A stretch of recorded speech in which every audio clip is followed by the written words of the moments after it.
Le capital au XXIe siècle de Thomas Piketty, lu par Christophe Brault. D'une certaine façon, nous sommes en ce début du XXIe siècle dans la même situation que les observateurs du XIXe.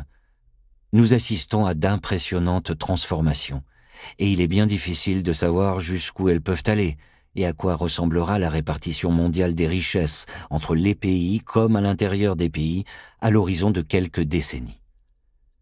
Les économistes du XIXe siècle avaient un immense mérite.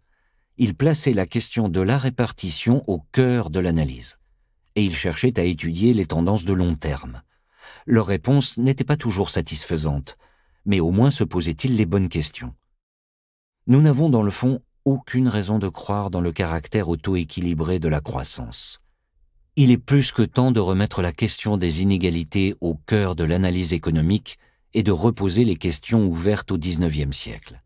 Pendant trop longtemps, la question de la répartition des richesses a été négligée par les économistes, en partie du fait des conclusions optimistes de Kuznets, et en partie à cause d'un goût excessif de la profession pour les modèles mathématiques simplistes dits à agents représentatifs.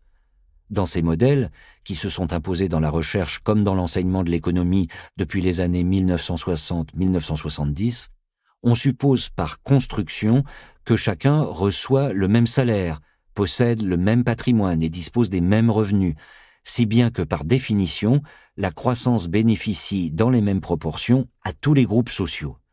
Une telle simplification de la réalité peut se justifier pour étudier certains problèmes très spécifiques, mais limite évidemment de façon drastique l'ensemble des questions économiques que l'on peut se poser. Et pour remettre la répartition au cœur de l'analyse, il faut commencer par rassembler le maximum de données historiques, permettant de mieux comprendre les évolutions du passé et les tendances en cours.